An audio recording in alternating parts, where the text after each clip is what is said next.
Coach, just tell us about last week. I thought very resilient as far as your team goes. You had two teams in desperate situations, both made good runs at you, but put the game away really at the end on both nights. I think you're right, Neil. Thursday night, we had some stretches where I thought we got a little bit away from our identity as a team. Our transition defense was poor, and it led to some easy baskets for Moorhead and allowed them to hang around. But both games, we scored 17 points in the last 5 minutes of both games this weekend, which is a credit to our guys and their execution down the stretch to finish both teams off. Also, I want to talk about your bench the last 2 weeks. Anthony Smith, the last Saturday, this past Saturday, Breon Sanchez, Hawkins with 16, you really started to get consistent contribution. I thought Sanchez and Hawkins both were terrific Saturday. Breon gave us great energy, did a really nice job with his screening, and then he rolled hard to the basket and finished plays with authority around the goal, and then 7 big rebounds for us, plus had the tough task of having to guard Mayo at that defensive end of the floor. And then Hawkins just playing, like we've seen him play for the year and a half he's been on our campus now, shooting the ball extremely well from 3, had the amazing finish on the baseline drive Saturday night with the left-handed shot there at the buzzer. So just really happy for him that he's playing with confidence and going to be a really big contributor for our team going down the stretch.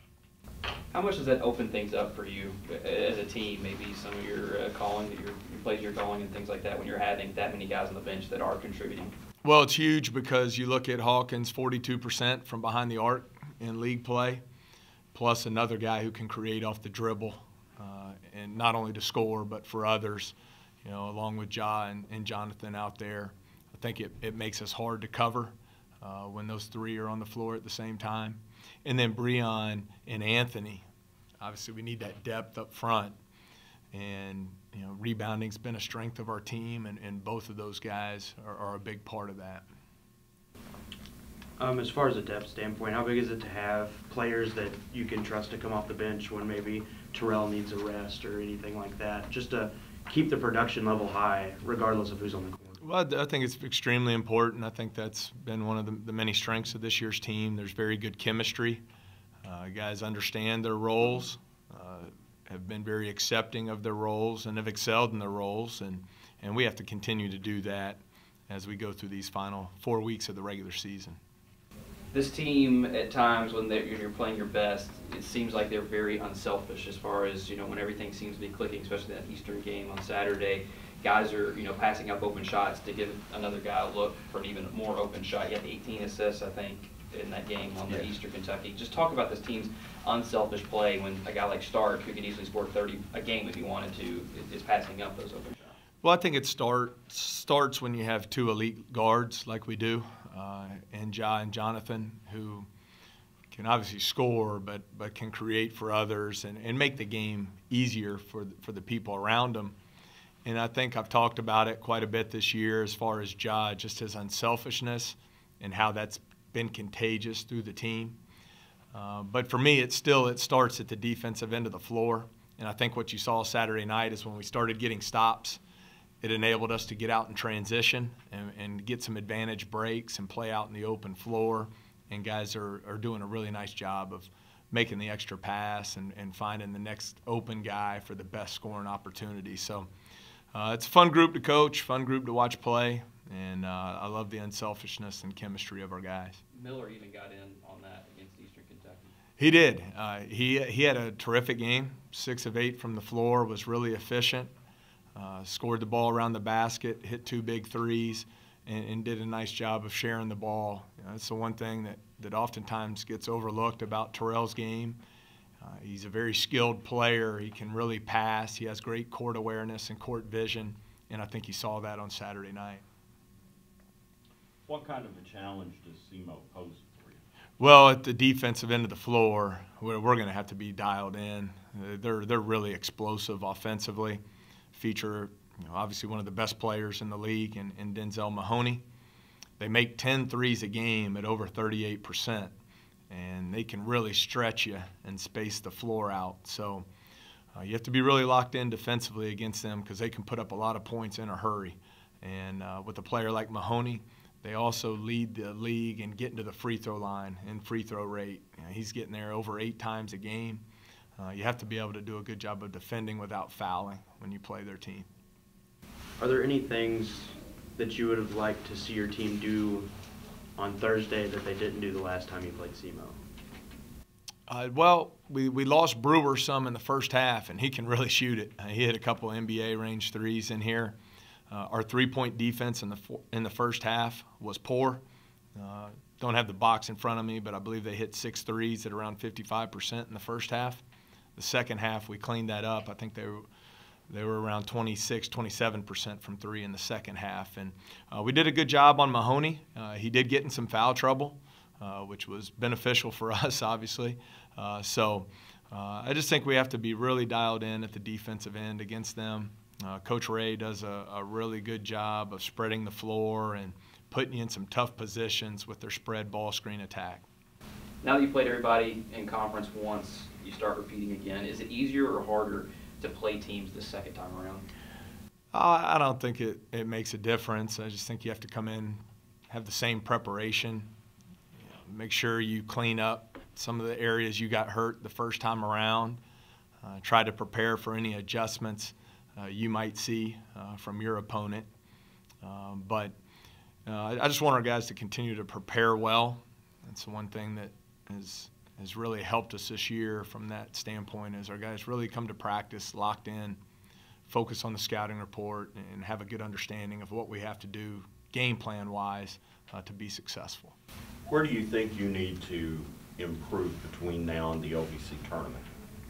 Well, if you would ask me that after Thursday night, Will, our transition defense has been really the foundation of our team, and it was poor Thursday.